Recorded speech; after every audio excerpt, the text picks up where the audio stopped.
What's up, everybody? This is the Ikesinspiration podcast, and today I have a very lovely guest on the show. They're a very great couple, and there's a lot we can learn about them in regards to relationships. So today I have the Shofs over, and I would love to, hear about their story and how they navigate life together. So if y'all can do us a favor and introduce yourself to the podcast, that would be great. Sure. Hi, everyone. My name is Abisola. Hi, my name is Shay. Together we're known as the Shofs on social media. So we create content online, TikTok, Instagram, and YouTube. And on there, our goal is just to show how fun marriage can be, because the narrative about marriage that we constantly hear is, marriage is hard and it's always a negative side. And so our goal is just to show that you can actually have fun and enjoy your marriage. So yeah, that's what we do. Yeah. Absolutely. Yeah.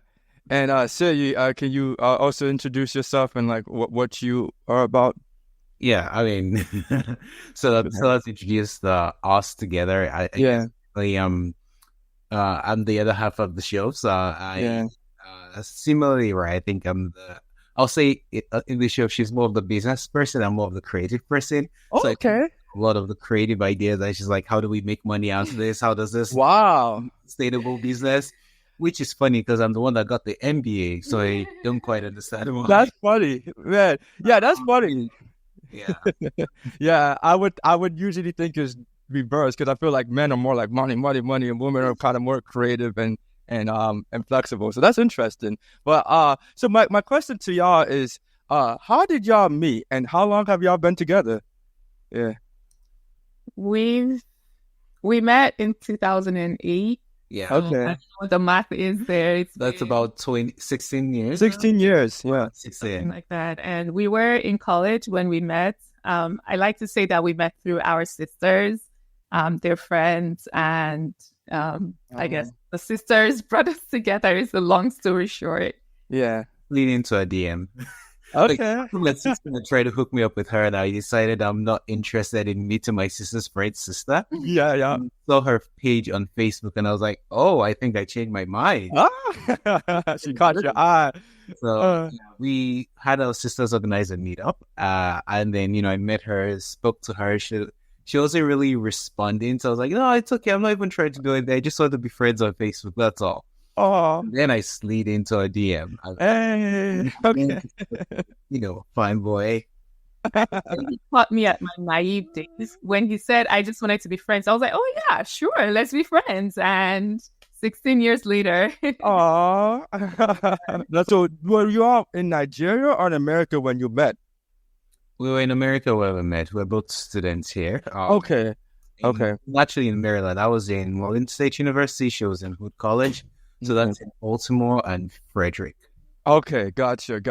So then my next question to y'all is, because I'm very religious and I know y'all also very religious. I'm curious to learn what role God played in your relationship, and how does God help you to maintain your relationship? Well, he's taking us all the way back to the beginning. Yeah. I think that was the first way I convinced her to be friends with me. Oh, how you convinced me to be friends? The role God played in the relationship from the days. I mean, you can tell that story, but I would say in general, like, God is the foundation of our lives and all that we do. So, and it's funny because we posted something yesterday online saying, something about, when you're trying to date someone and they say, I don't believe in God, essentially I'm turning the other way because it's like, I saw that.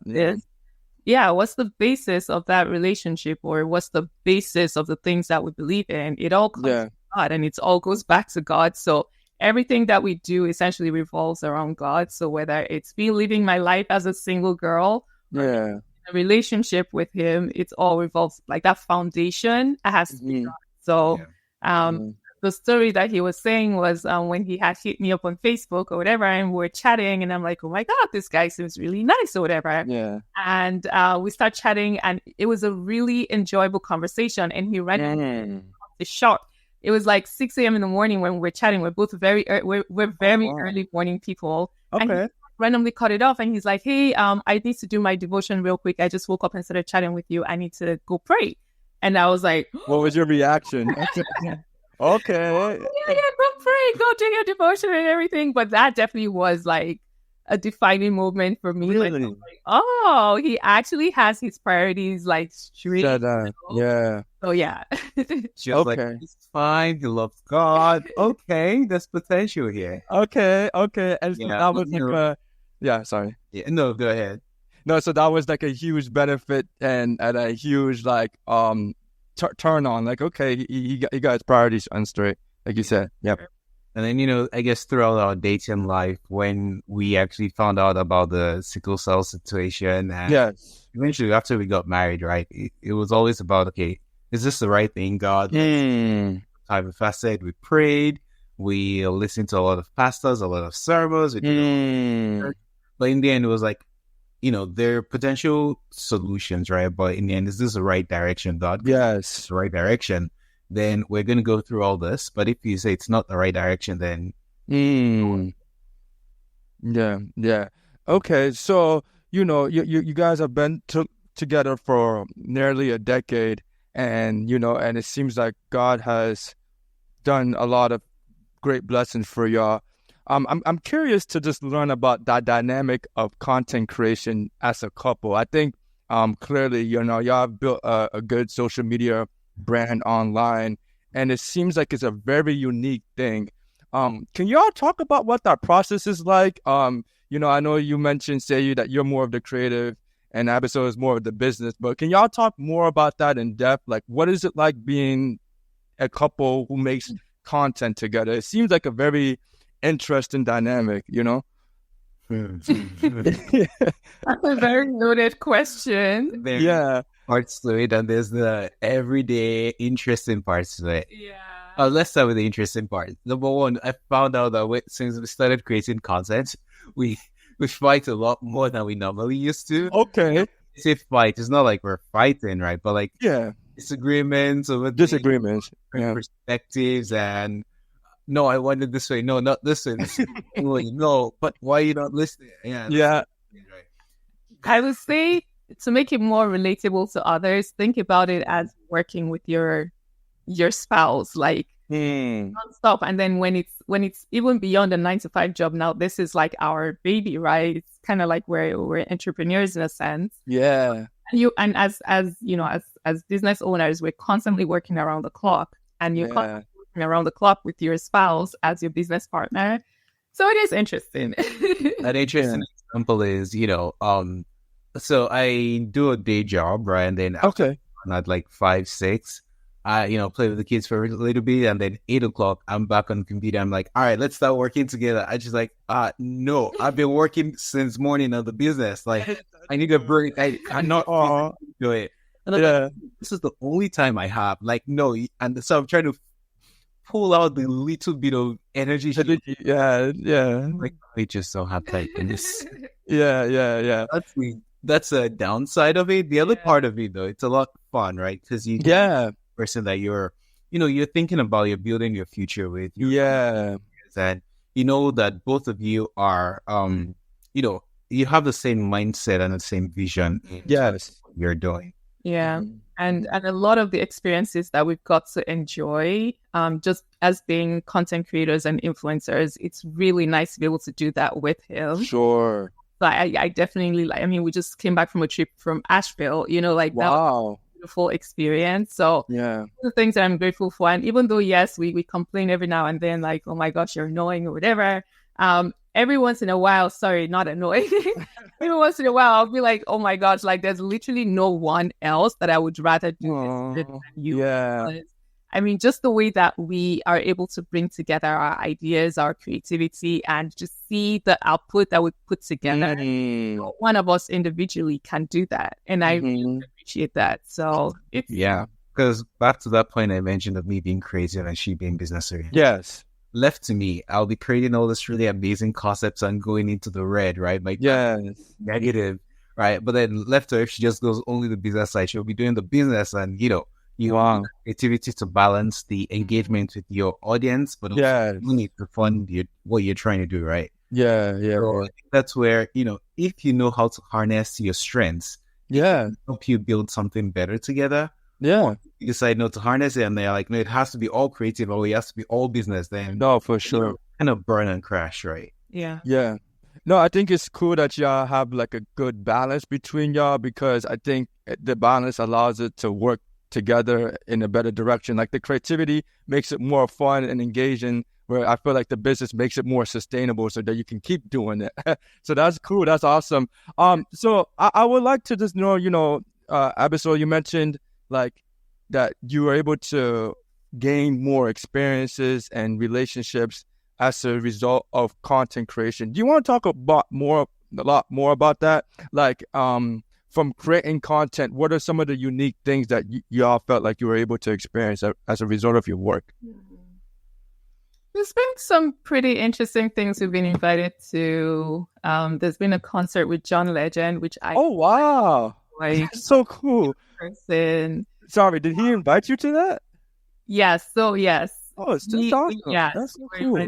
That concert, we went backstage and everything. So that was just, there's just experiences like that. We've been to games. We've been to... So there are games, there are trips, several museums, trips. Yeah, just... I don't even think they're things that I can quantify. They're just wholesome experiences, and also with the family too. Sometimes the kids are invited. Have a nice, like last weekend on Sunday, we were invited to Swinglers. Yes, golf course. So it was a mini golf course. We ate, we drank, we had a wonderful family time. Like just those kind of experiences are. I mean, would I typically go to them?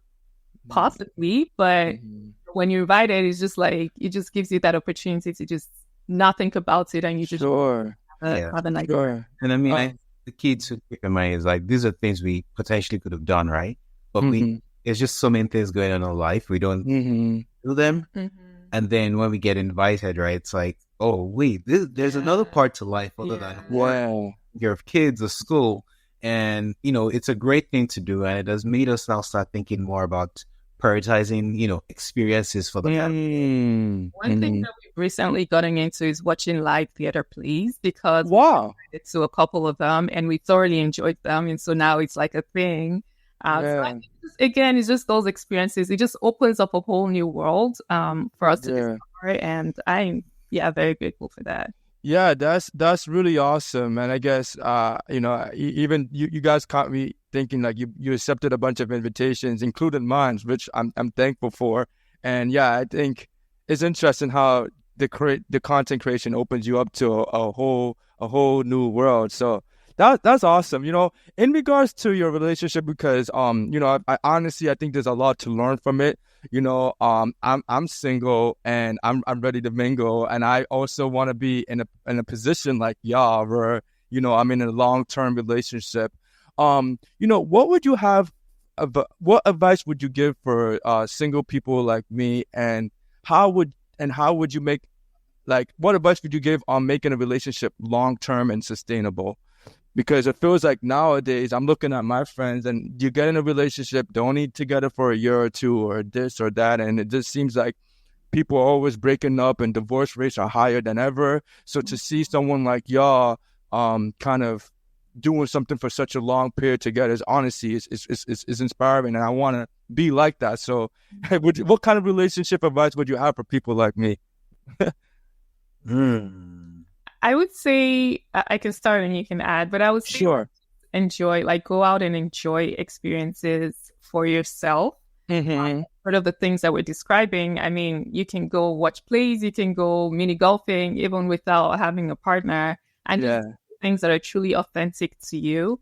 And I think that that's probably the best way to meet people and form authentic connections, because now you're someone who's also mini golfing, who also enjoys like that, and now you have something to bond over, or who also likes watching plays, or who also likes going running on Saturday mornings, and now you have this one thing that you're bonding over. And I would say not even going out to like meet this person that you want to marry, but just going out to form connections with a guy or with another lady or with friends, just to make friends. And I think that those relationships that are friendships are really the ones that are the strongest and stand the test of time. Like, when we started, to be honest, we were just friends, and we like, like, yeah, right. For me, like, he was my best friend at the time, and I always make my actual best friend, like my lady best friend. And I'm like, I'm sorry, I have a new best friend now. But he really was my best friend, and we just got so close that it only made sense that we started. Yes. And I would say in terms of like having a relationship that is long lasting, enjoying fun times together. That's why when we create content, we try to create content around having fun, because if the fun times you're having outweighs the times where you're arguing, fighting, of course the relationship is gonna last, because you have something much more stronger that you've bonded over. You guys are gonna take a walk, or you're going to watch a movie together that you both enjoy. So just having those experiences that are more fun over just like continuing mundane life, like, oh, I got to cook, I got to clean, at some point it's like, yeah, the fun needs to outweigh the boring. Yeah. No, I will second everything that Absila mentioned. I think putting yourself in positions where you get to meet people in a produced way, because go on, I like that. What happened there? That was cool. Yeah. You did that? Yeah, it's like a reaction from Apple, but we'll figure that out. I think there's another one. If I do this, then it will... Oh my god. Yeah. Cool. Going out in the place where you meet people in a non-produced way. So what do I mean? If I say I'm going on a dating app, I'm seeing this person in their best, how they present themselves, such. Or if I say I'm going to, I don't know, like a dating, all these dating events, they say a speed dating event, right? Naturally, you're going to meet people in their best. Their makeup is going to be on point, their haircut, their facial hair, and then the way they're talking is like, I'm the best. Like an interview. It's just not real, right? Yeah. Well, on the other hand, if you go to a place where, people are just having fun and they're just being themselves, right? Yeah. That's where you truly get to say, oh, I kind of like this person's vibe. Let's have more conversations. Not so much more conversations from I want to date you, but like, I enjoy your vibe. Let's vibe more together. So, for example, there's this thing that's trending right now, which is called run clubs. Sure. And a group of people come together and they just, run for a couple of miles. They have fun, enjoy the laugh. They are not necessarily trying to find a spouse there, but it's most likely you'll find somebody that, same interest as you like their vibe. And then you can decide, let's hang out more, right? So I'll say that's a good way to meet people, right? Finding people around your interests, the things that you're doing. And then, really taking time to cultivate that friendship, as Abisala said. We got hitched very early. So I don't know what the dating world is right now. Different. You don't want to be on it. Yeah, I can imagine if I was in the market, right? Like, it'll be a lot different if I go say, okay, I like this lady. She looks like my type. Let me go date her. Like, get to know her until I've started dating her. And then if I find out I don't like her, or I don't want to spend the rest of my life with her, right? Then I'm now breaking up. I'd rather just eliminate that heartache by being a friend with you to find out more about you. If I find I don't like being friends with you, we just go separate ways and there's no emotions invested in it. Yeah. If I'm now dating you and it's like, oh yeah, but I don't know, you do this thing that ticks me off. Your vibe is wrong. Like, you just feel that heartache. Yeah.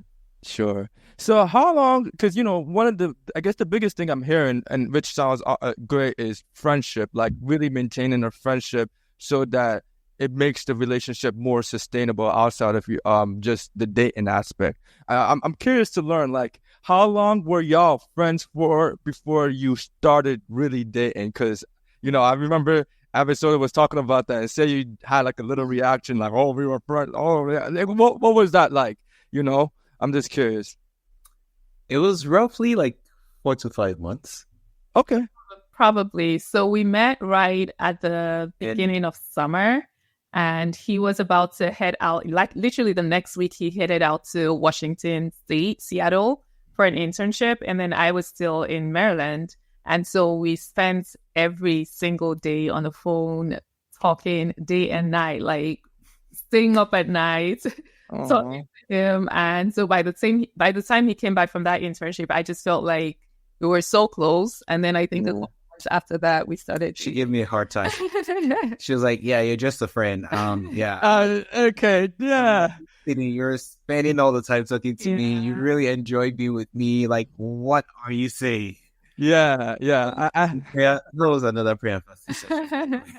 Yeah. No, that's definitely like a healthy. So it sounds like, say you kept pushing and pushing, and after spending so much time, you were able to trust him, kind of, to an extent. Yeah. No, that not advise that to anybody. Like, don't every waking time talking to the person, because inevitably, right, your emotions will be invested before you truly say, okay, yeah, I'm sure this is a person. I think it worked out great for us because we found out early enough that our values aligned and that we liked our vibes. But, if you're I guess we're also students then, so we didn't have anything else to do. But like working, I'm sure you probably have other things to do that you're not going to for much time. Yeah. I think, I'm not saying that there's an ideal time, right? Because I've seen people that got married after a few months of dating. Or of being friends and dating, right? And then we've seen people that has been several years. I think picking, I don't want to put a time, but at least spending 3 months to just see the person in so many different situations on the phone, how they talk, see them, how they interact with others, see them, how they interact with their friends. Yeah. Like, it helps you get a more balanced perspective of what this person looks like and how this person is. Mm-hmm. Yeah. It's interesting that y'all talk about building a friendship. Because, I feel like in today's dating world, due to social media, everything is so fast paced. You go on Tinder, you go on Hinge, and now, like, if you're online, like, it's kind of, the foundation is built on like instant dating. So it doesn't really kind of give you the time to really build that friendship. But, what would y'all say? So you recommend sliding in the DMs is a good thing? Because I maybe I have to start doing that more. And yeah. It works for me, maybe more for me. I need to slide into a DM first, right? Like, I first met her, and then, so it's funny because when I met her, we were at this event, and a lot of people were like walking up like, "Hey, oh, what's your phone number?" And she was like, "Oh, I don't give my phone number out." So I heard telling that to people. So I was like, okay, so Shay, don't ask for her phone number. Then, we met, we just had conversations, and then I left. I didn't ask for anything. And then later I found my way back, and I was like, oh, by the way, what's your Facebook? I want to send you a message or something, like, no pressure, that kind of thing. And so it was a lot easier for me to get her Facebook number. Mm-hmm. And so I, asked her for that then. But then it was still just more, hey, I finally found you on Facebook. How are you doing? That kind of thing, as opposed to, hey, babe, I kind of like the vibe, that kind of thing. The way you keep saying Facebook, it dates us. Like, it makes us sound really old. This was way before this was when Facebook was cool. Yeah. Of course, yeah. You said 2008, so yeah. Yeah. So, I kind of want to just also branch into, y'all have a lovely family, which I think is an incredible blessing. What has it been like to have a family, and what are some of the hardships and blessings of having a family? Hey, ladies first. Yeah. I mean, obviously, it's a blessing from God. It's something that we both wanted, and God gave us healthy children, which is important to highlight in this sickle cell conversation. Yes. What has it been like? I could not imagine my life without my kids. And at the same time, they are a handful. Yeah. So I don't know. I mean, it's a lot. Having kids literally takes over your entire life, especially when they're much younger. So it's just something that you have to be mentally prepared for. And like I say to my friends who are just starting the journey of having kids, is God gives you the grace that you need. Like, because you don't realize like how, because I look back and I'm like, how in the world was I doing this, especially like pre-COVID, getting 2 babies ready for daycare, feeding them, making a smoothie in the morning, getting my makeup done, going to work and getting to work by 8 a.m. in the morning. Insane. And he was working very far from home then. So he would leave home before the kids even wake up for the morning.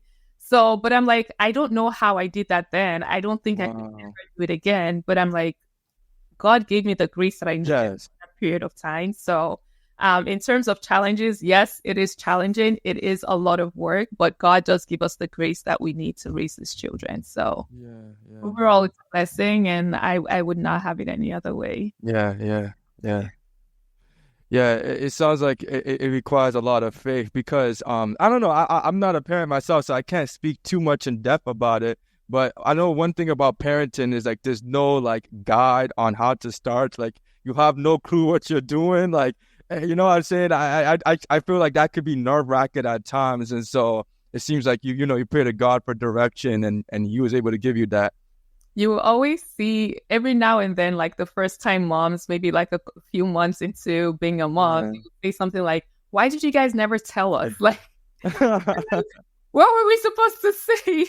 You know, because it hits you that, oh my goodness. Something that I wanted so badly is also literally straining me so much. So it's a lot because it's taking care of a person who is 100% dependent on you. Like, if you don't come up, they can't get up. Literally, if you don't feed them, eat, So, but it's beautiful. It's a beautiful experience.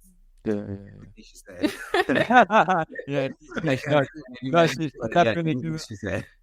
given a lot of gems. I'm glad that thank y'all for sharing your experience about your family.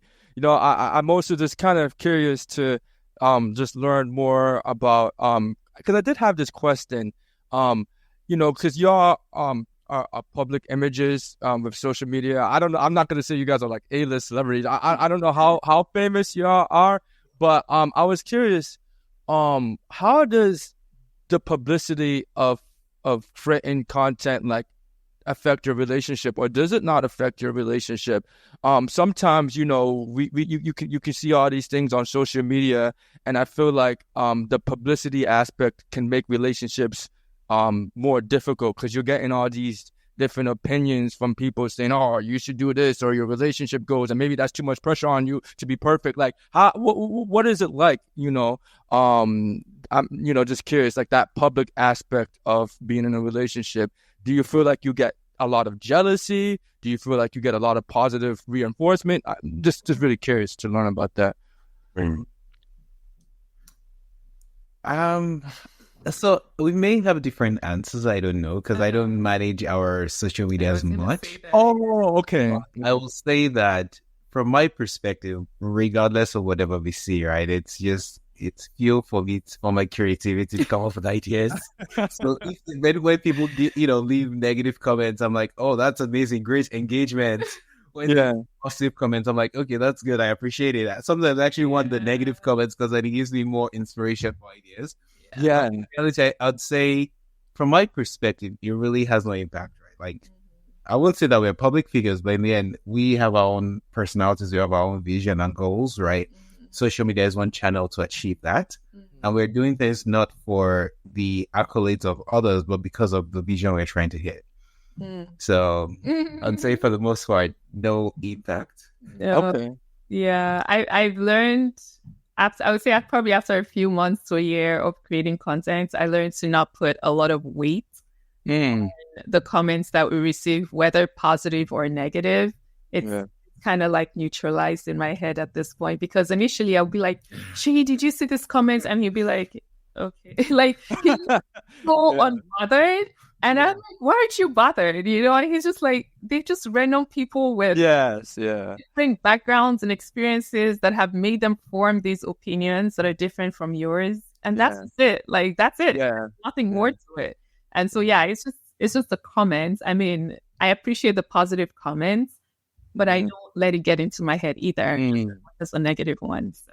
Yeah. I mean, because I don't know. Sometimes I ever wonder, I'm like, on social media, y'all presenting this like great image of y'all. And I sometimes I wonder, like, does it put pressure on you to continue presenting that perfect image in real life? And you know what I'm saying? I was just always curious about that, Right.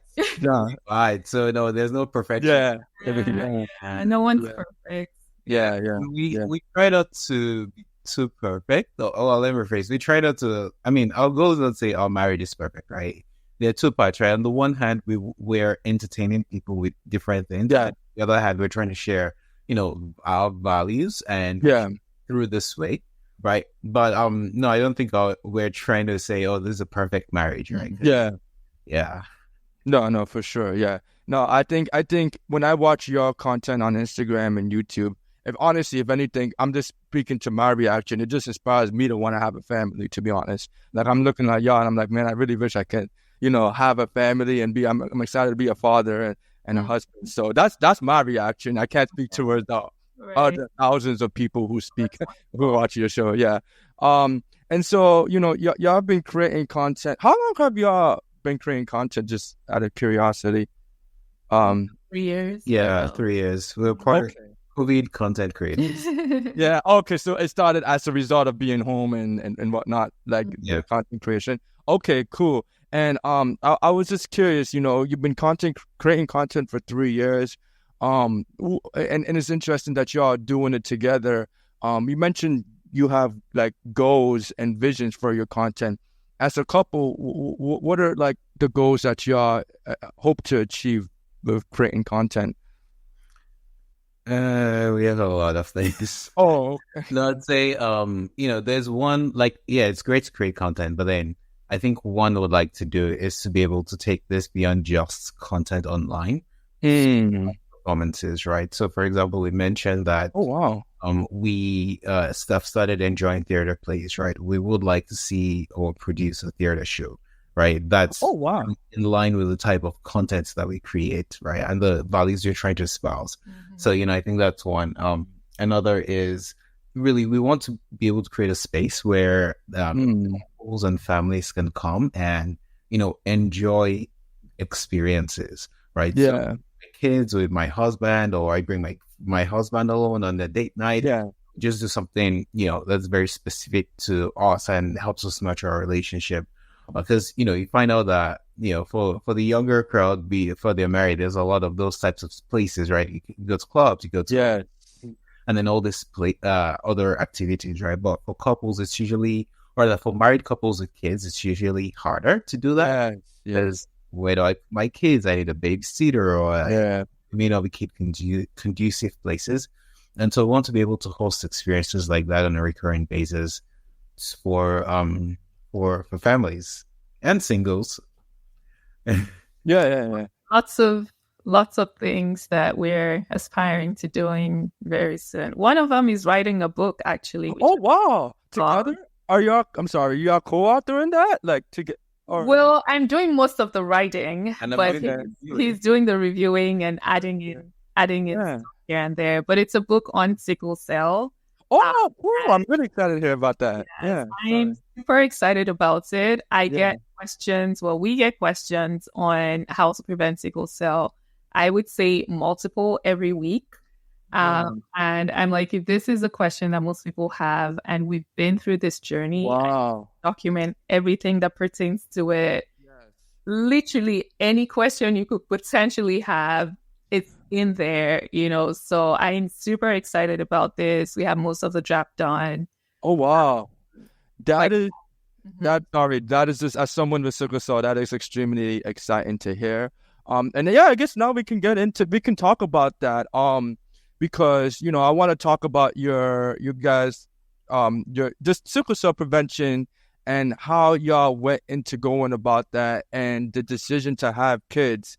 So first off, when y'all were dating, were you familiar with each other's carrier trait? Initially, we thought I always knew what my trait was, but she thought she had the AA genotype, and and so. We're good, and until, I proposed, and I was like, I'm ready to marry this girl. And then my dad was like, what's her test?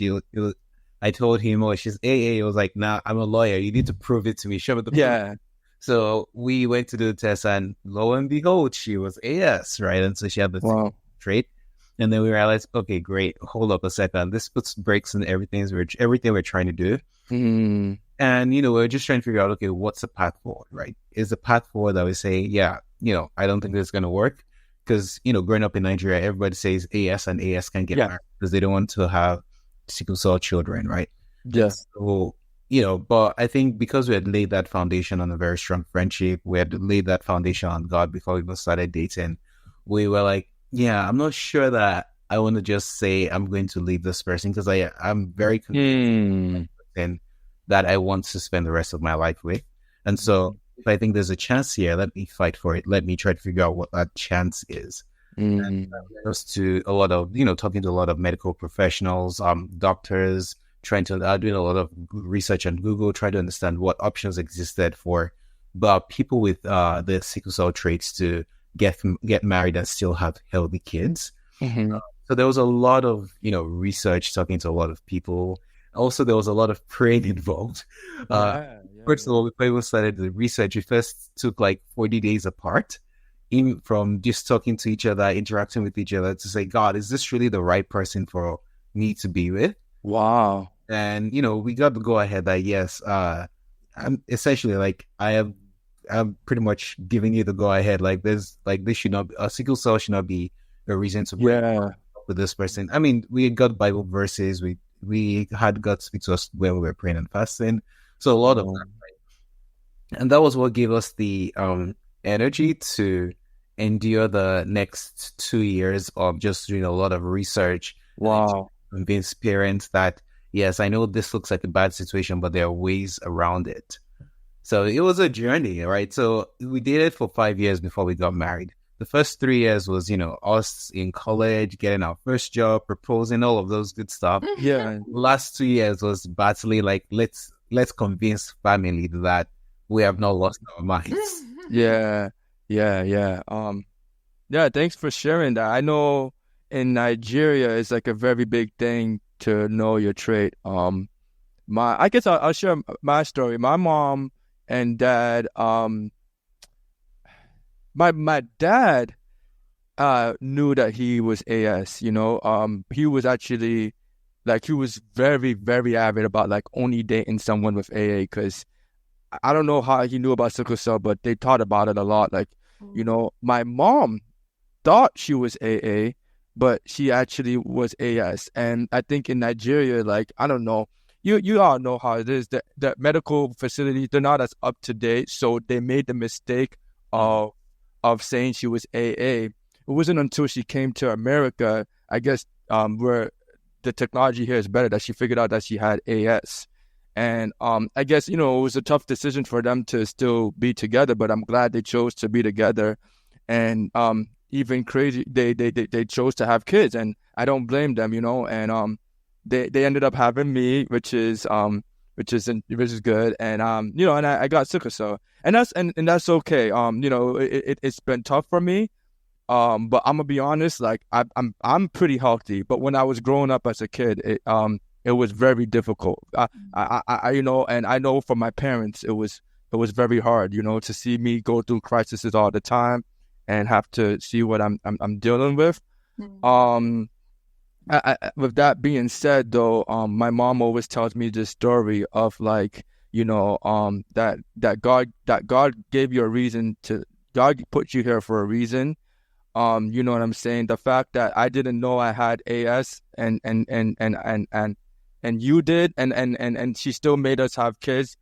God put you here for a reason, and I believe that, and that always makes me more confident in what I do.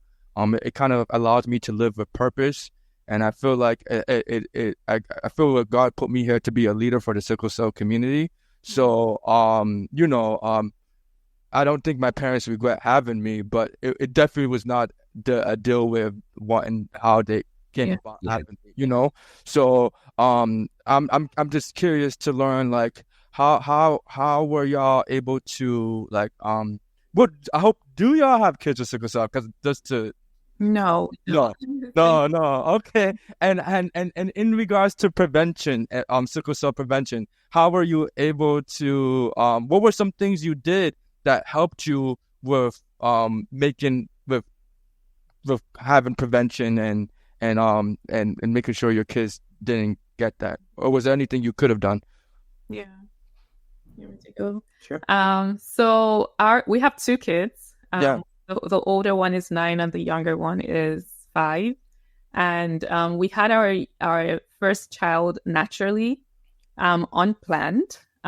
which is one thing that is heavy on my book, is when you're taking that risk of getting married as a sickle cell ASAS, you don't have the luxury that a lot of the other couples have. So you're doubling up on protection. You're not taking risks. You're not doing none of that because we just don't have that. Thankfully, we were blessed that he was healthy. But gone, the other ways. So just making sure in terms of protection, you're doing what you got to do to avoid things like that. So he was born healthy, thankfully. In the process during our pregnancy, we did the amniocentesis test just because my anxiety was out of the roof and to know if he was okay. And so they did the test, took out the sample. Yeah. How long did it take to get the results?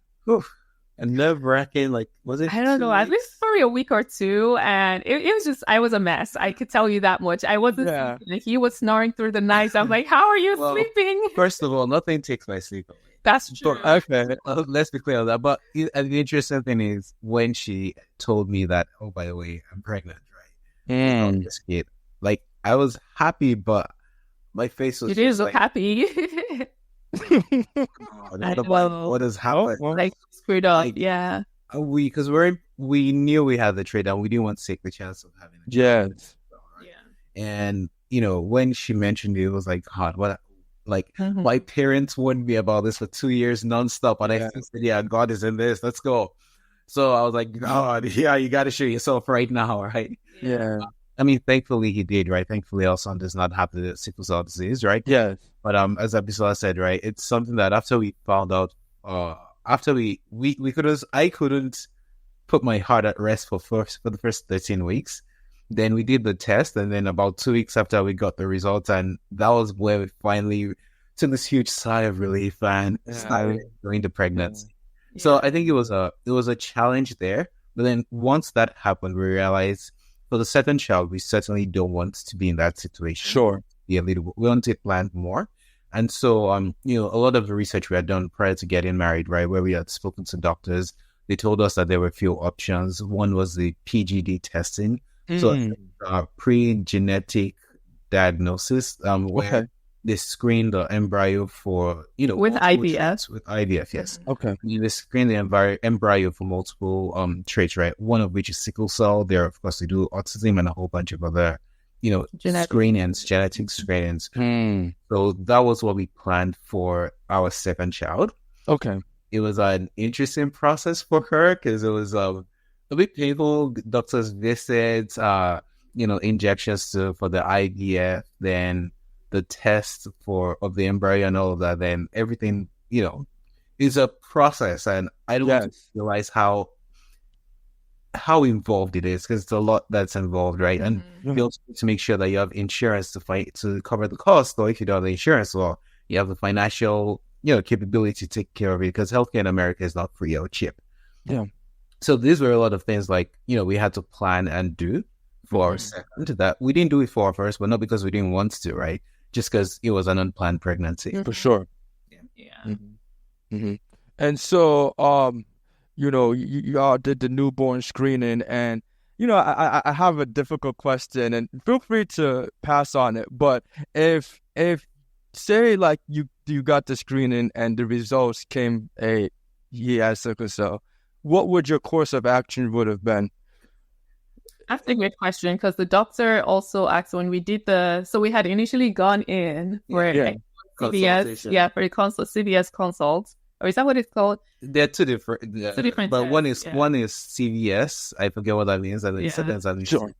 So we had initially gone in and for the consults, and the doctor was like, "Well, I mean, are you going to terminate the pregnancy if you find out the child has sickle cell?" And I was like, "No, I'm not. I just want to know so I can be prepared, so I can know, what to do. I need to start researching. I just need to know what it is, so I just know where I stand with everything." And she said, "Well, go back home."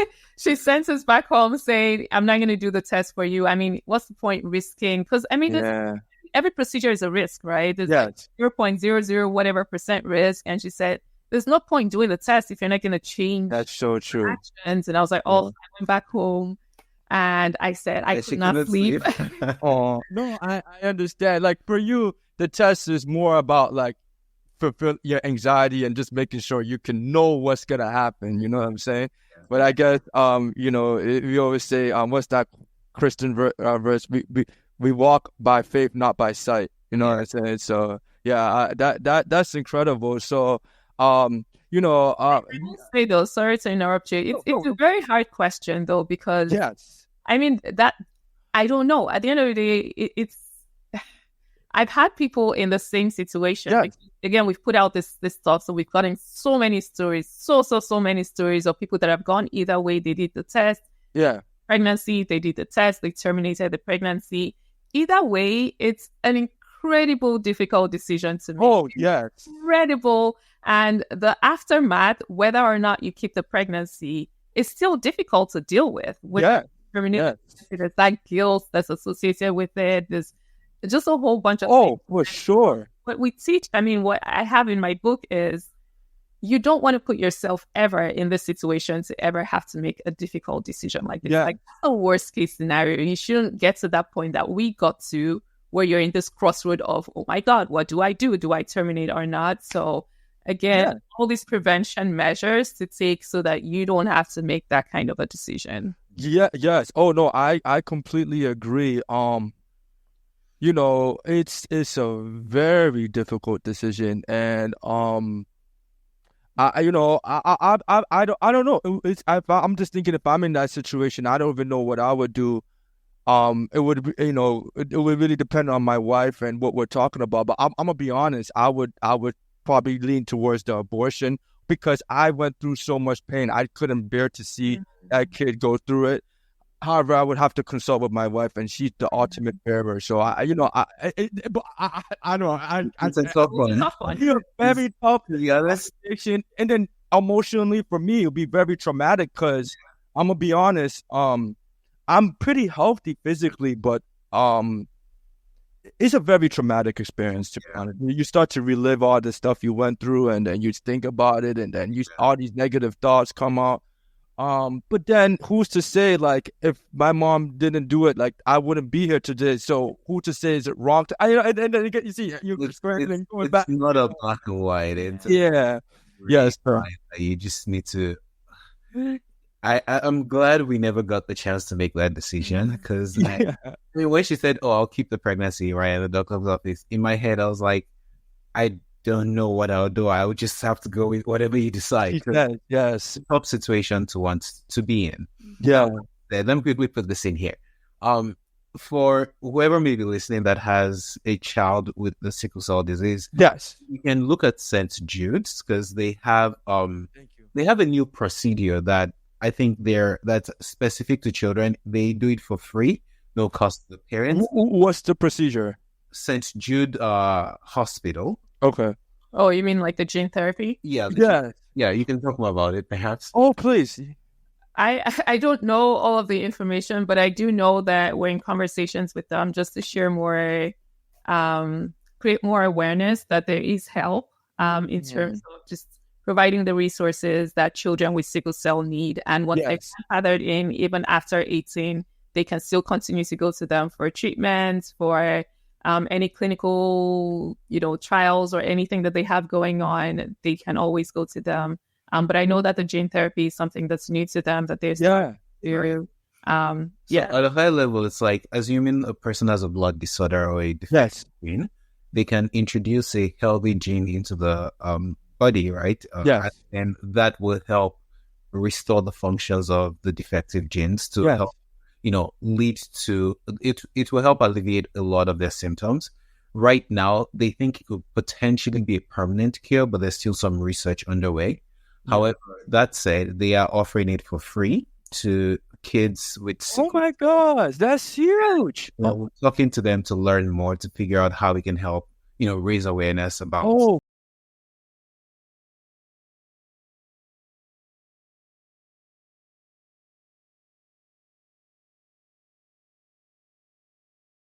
It, and you just answered it.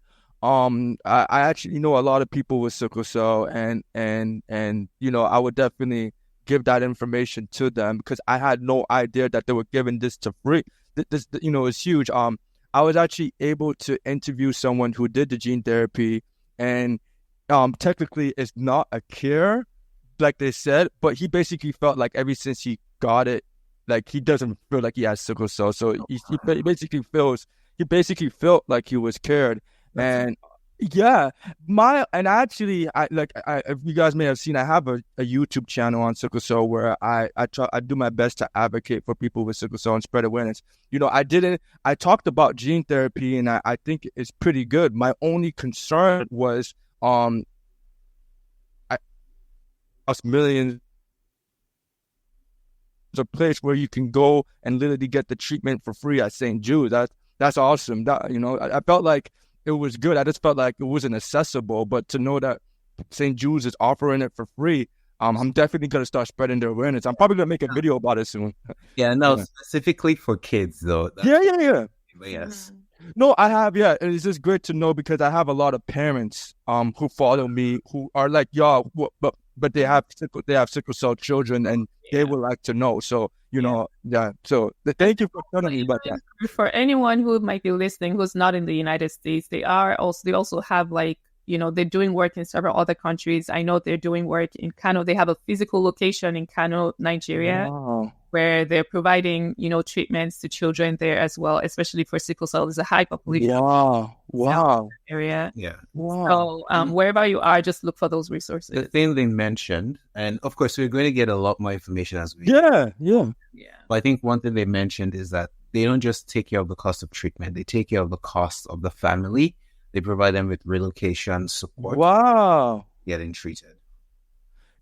I'm so excited because I'm just thinking about all the people this could, because I knew about this, and I've literally spoke to so many sickle cell people, and like honestly, when we talk about it, it's kind of positive, but it ends up being like, well, how can I ever get this treatment, or how can I ever afford it? And I don't blame them. Like when I did the research, it's saying like it costs millions to get it. So to hear from y'all that there's so many accessible free options is great to hear. I'm definitely gonna share that with the people.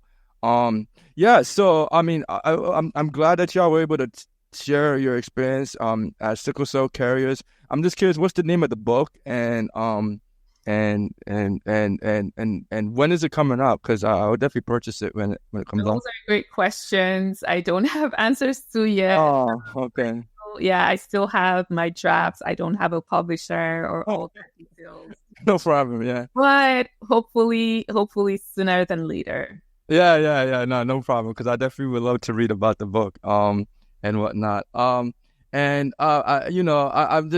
also wanted to ask you, if y'all like had to kind of give a piece of advice for people who are carriers, and they're kind of going through your situation of deciding to have a kid or not, what would you tell them, and how would you advise them?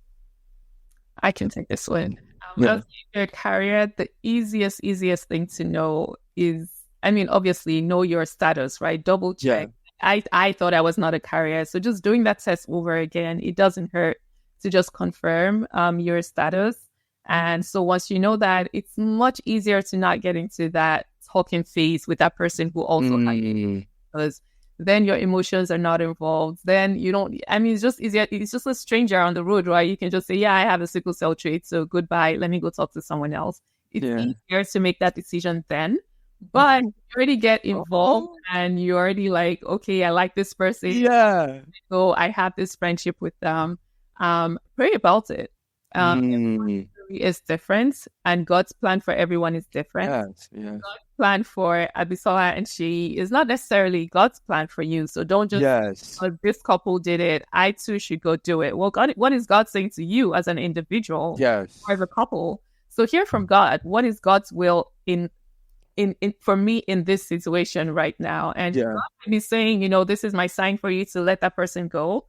or God might be saying, watch and see what I want to do through you too, because I feel like God has done a lot of things through us two coming together. Yeah. And so, yeah, there's that. And then if you are married and you're in our situation, definitely don't wing it, is what I say to people. I have had people who are medical professionals and have all of the education in the world and still chose to wing it.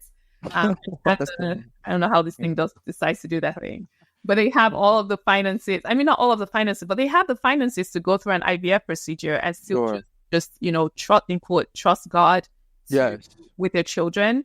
My advice is don't do that, because I believe that God has given us wisdom to make decisions like this.